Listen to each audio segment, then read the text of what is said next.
20년 동안 공항 노선을 운영해온 대한관광 리무진의 한정 면허가 상위법에 위배된다며 도의회가 인가권을 가진 전라북도에 취소를 요구했습니다.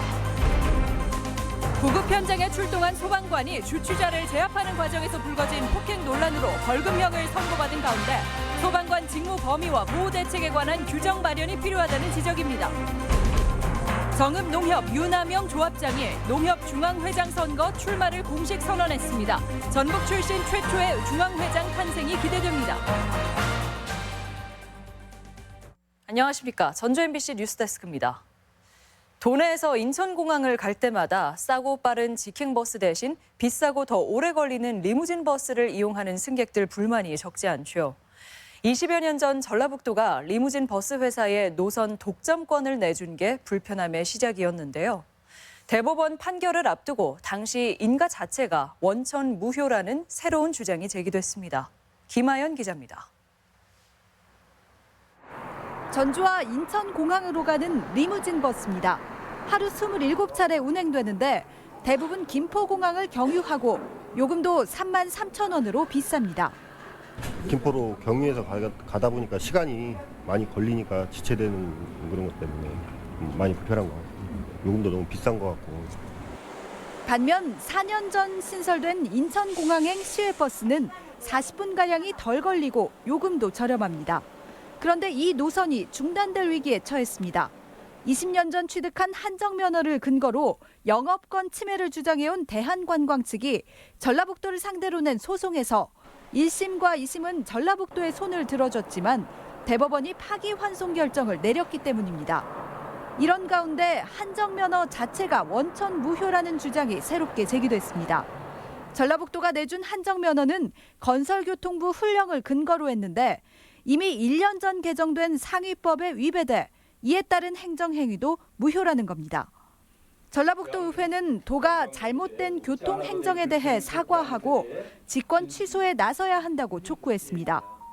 한정면허 직권 취소와 직권 갱신이라는 적극적인 행정처분을 할 수 있었음에도 불구하고 시종일관 수동적으로 대응한 채 스스로 발목을 잡고 있었습니다. 전라북도는 법원 판결을 지켜본 뒤 방향을 결정하겠다는 입장입니다.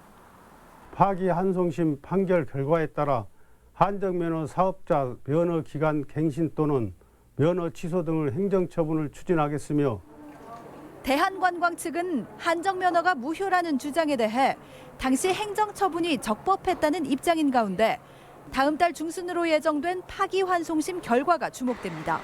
MBC 뉴스 김아연입니다. 어제 법원은 주치자를 제압하다 다치게 한 소방관에게 벌금형을 선고했는데요. 재판부는 당시 상황을 정당방위로 보지 않았는데 당장 현장이 걱정입니다. 매번 주치자들을 맞닥뜨려야 하는 현장 소방관들은 적절한 대응 매뉴얼이 없어 혼란스러운 상황입니다. 조수영 기자입니다. 주먹을 휘두른 주치자를 제압하다 다치게 한 소방대원의 행동은 정당한 방어 행위일까? 배심원들이 15시간 넘는 철야 재판 끝에 내린 결론은 백모 대원의 행위가 상해죄에 해당한다는 것이었습니다. 배심원 판결에 공감한 재판부도 정당 방위가 아니라며 200만 원의 벌금형을 선고했습니다. 주치자가 도발한 건 맞지만 백 대원의 행위는 욕설에 흥분해 나온 우발적인 공격이란 겁니다. 법정에 공개된 영상에서 소방대원은 주치자의 욕설 도발에 반말을 내뱉기도 하는데 정당 방위가 용인되는 위급한 상황이 아니었고 지병 있는 주치자에게 골절상을 입힌 것도 과했다고 본 겁니다. 하지만 소방관의 대응이 적절하지 못했을 뿐 어느 선까지 대응해야 하는지는 그 어떤 결론도 내놓지 못했습니다. 최종 진술에서 백모 대원은 반성은 하지만 팔을 잡아도 쌍방 폭행인 게 현실이라며 어느 선까지 대응해야 하는지 혼란스럽고 그냥 맞아야 되느냐며 복잡한 심경을 드러냈습니다. 현장 대응 매뉴얼이 없는 건 아니지만 대부분은 상황 회피를 권고하는 수준. 당장 멱살 잡혀 폭행을 당해도 안전거리를 충분히 둬야 한다는 게 현행 소방 표준 작전 절차의 현주소입니다. 구급대원들의 여러 현장 상황이나 폭행 피해 방지와 주치 환자를 대면했을 경우 행동 요령 등의 정형화된 매뉴얼은 있지만 예측 불가능한 현장 상황을 모두 다 담기에는 한계가 있는 것이 사실입니다. 백모 대원의 유죄를 주장했던 검찰 또한 소방관을 보호할 만한 장치가 없다는 사실을 지적한 건 주목할 만한 부분입니다. 주취자를 상대하는 현장 소방관에게 적절한 대응이 무엇인지 명확한 매뉴얼과 관련법 정비가 필요한 상황입니다. MBC 뉴스 조수영입니다.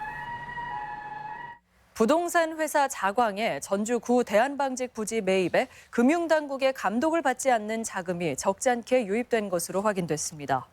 최근 확보된 지난달 신탁원부에 따르면 자광은 부지 매입을 위한 부동산 담보대출금의 73.3%인 1,785억여 원을 사모 사채와 사모펀드 자금으로 채웠습니다. 자광은 지난 10월까지만 해도 저축은행과 새마을금고, 신용협동조합을 통해서만 대출을 받았다는 점에서 최근 자금 조달이 어려워진 것 아니냐는 의혹이 제기됩니다. 전북환경운동연합이 올해 주목받은 7대 환경 뉴스를 선정해 발표했습니다. 전북환경운동연합은 2019년 7대 환경 뉴스 중 전남 영광의 한빛원전에서 157cm의 대형 구멍이 발견되는 등 각종 결함과 사고가 연이어 발생해 인근 주민들의 안전이 위협받고 있다는 뉴스를 첫 번째로 꼽았습니다. 또 익산 장전마을 집단 암 발병 사태와 도시공원 일몰제 논란 등을 7대 뉴스에 포함했습니다. 농민 대통령으로 불리는 농협중앙회장 선거에 우리 지역인 정읍농협의 윤하명 조합장이 출마를 공식 선언했는데요. 농도인 전북 출신으로 최초의 농협중앙회장이 탄생할 수 있을지 관심이 모아지고 있습니다. 박연선 기자입니다. 정읍농협을 20년째 이끌고 있는 윤하명 조합장이 제24대 농협중앙회장 선거 출마를 공식화했습니다. 전남 나주 화순 지역 총선 출마를 위해 떠난 김병원 전 회장에 이어 상생 위주의 농협개혁을 이루겠다는 각오입니다. 중앙에서 역할을 노력을 해서 기울어져 있는 경영이 악화되어 있는 일선의 농협을 도움을 많이 줘야겠다는. 농협 금융지주 이사직을 역임했던 유 조합장은 김병원 전 회장의 최측근으로 분류됩니다. 농협 최초로 하나로마트를 개설한 유 조합장은 파산 위기의 정읍농협을 전국 상위 10% 조합으로 성장시키는 등 능력을 인정받고 있습니다. 특히 20년 가까이 이어온 나눔 활동 덕에 지역사회의 신뢰도와 평가도 높은 편입니다. 지금까지 건 20년 가까이 변치 않고 하루도 빠지지 않고 이렇게 봉사를 하신다는 게 너무너무 저희들로서는 존경스럽고. 유 조합장이 당선되면 농협중앙회 62년 역사상 최초의 전북 출신 회장이 됩니다. 자산 규모 960조 원으로 재계순위 9위에 올라 있는 농협의 수장이 탄생하는 만큼 지역 기여의 기대감도 높습니다. 여수신이 500조 이상 되거든요. 그래서 전북의 금융허브에 농협의 일정한 역할이 가능하지 않는가. 전북 혁신도시에는 농촌진흥청과 연계한 농협의 일부 기능 이전이나 신설도 현실이 될 수 있습니다. 예비 후보 등록과 함께 본격화한 농협중앙회장 선거전의 결말은 다음 달 31일 최종 확정됩니다. MBC 뉴스 박연선입니다. 전북 국회의원 의석수를 결정할 선거법 개정안 처리가 성탄절 이후로 넘어갈 전망입니다. 민주당과 소수정당의 4+1 협의체가 지역구 기준 하한선을 13만여 명으로 하는 선거법 개정안을 본회의에 상정했지만 자유한국당의 무제한 토론에 막혀 이번 임시회 회기 내 처리가 어려워졌습니다. 협의체에 이르면 오는 26일 임시회를 다시 열어 법안 표결에 나선다는 계획이어서 지역 정치권의 관심이 높아지고 있습니다. 성탄 전야인 지금 도내 교회와 성당에도 예수 탄생을 기리는 신도들의 발길이 이어지고 있습니다. 이른 저녁부터 전주 전동성당을 비롯한 천주교, 개신교 교회에선 성탄절 행사가 진행되고 있으며 전주와 익산, 군산 등의 번화가는 성탄절 연휴를 즐기는 시민들로 북적이고 있습니다. 성탄절인 내일 낮 기온은 10도 안팎으로 올라 따뜻하겠고 눈 소식은 없겠습니다.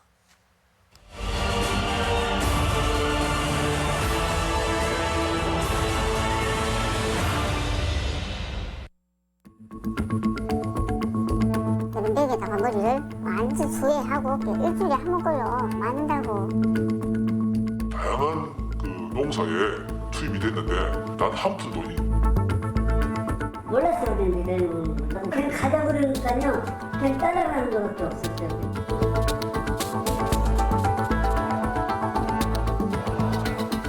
피해자를 우선하여 지원하지 못한 점, 미흡한 점이 있었습니다. 네, 보신 것처럼 장수 베델의 집 장애인들은 수년간 강제 노동에 시달렸는데 피해자 상당수는 시설을 옮겨 다니며 학대까지 당했다는 증언이 나와 공분을 샀습니다. 최근 이들이 새 보금자리를 마련하며 자립에 나섰지만 현 장애인 정책으로는 반복되는 비극을 막을 수 없다는 지적이 여전합니다. 허현우 기자입니다. 지난 2012년부터 장수 베델 장애인의 집에서 폭행과 강제 노동에 시달렸던 장애인 김모 씨. 전주의 한 아파트에 새 보금자리를 마련해 홀로 서기에 나섰습니다.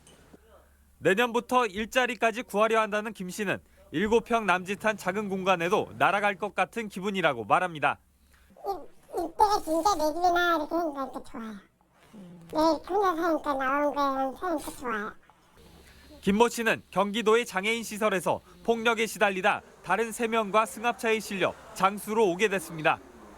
전주판 도가니 사건 당시 자림원에서 옮겨진 장애인들도 2명. 상당수가 시설에서 학대를 당하다 영문도 모른 채 베델 장애인의 집으로 온 겁니다. 시설을 전전하던 장애인들의 비극적인 삶이 알려지면서 수용보다 자립을 지원해야 한다는 목소리가 높았지만 장수군이 장애인들 의사와는 상관없이 다른 시설로 옮기려 하면서 장애인 단체들의 군청 점거 사태로까지 이어졌습니다. 장애인들을 격리시키고 분리시켜서 그분들이 실제 생활에서를 이렇게 배제시키는 효과를 낳게 돼요. 그래서 인권 침해 환경을 조성할 수밖에 없고요. 결국 장수군은 사과와 함께 자립 지원을 약속했지만 달라진 건 많지 않았습니다.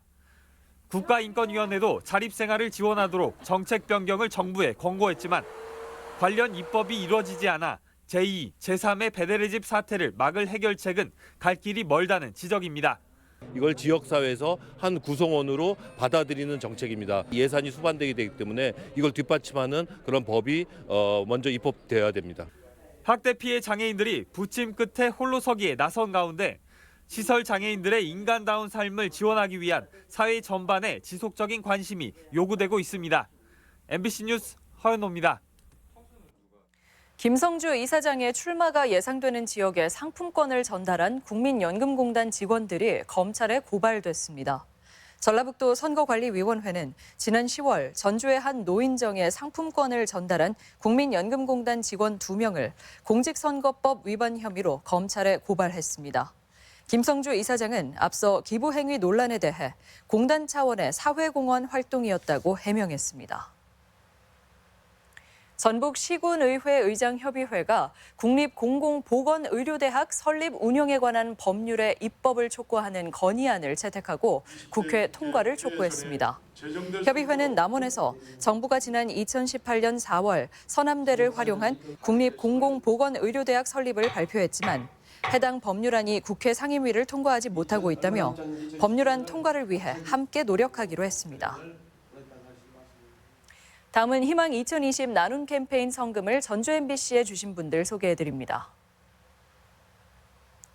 무주군 마스터클린 김현준 대표가 100만 원 보내주셨습니다. 전주시 만성 골드클래스 아파트 주민들이 108만 3,010원 보내주셨습니다. 성금을 보내주신 분들께 감사드립니다. 중소기업 지원을 위해 기관들이 힘을 모으기로 했습니다. 전라북도와 국토정보공사 기업은행은 공사 회의실에서 중소기업과 공간 정보 협력 기업의 상생을 위한 동반성장 업무 협약을 체결했습니다. 이들 기관은 오는 2021년까지 200억 원으로 기금을 확대해 2억 원 한도 대출과 최대 3.4%의 이자 감면을 지원하고 장학 사업을 펼치기로 했습니다. 지난주에 나온 노송동 여인숙 방화 사건 1심 재판 결과에 피고인과 검찰 모두 불복하고 나섰습니다. 피고인 62살 김모 씨가 현주 건조물 방화치사 혐의로 중형을 선고받아 수감 중인 가운데 1심에서 무기징역을 구형한 검찰은 재판부가 내린 25년 형량은 부족하다며 항소 이유를 밝혔습니다. 김 씨는 지난 국민참여재판에서 직접 증거가 없다는 등의 이유로 무죄를 주장했지만 받아들여지지 않았습니다. 2020학년도 대학 입시 정시 모집이 오는 26일부터 시작해 각 대학별 전형이 본격화합니다. 이번 원서 접수 기간은 모집군에 상관없이 26일부터 31일 사이에 3일 이상이고 전문대는 30일부터 내년 1월 13일까지입니다. 지금까지 전북권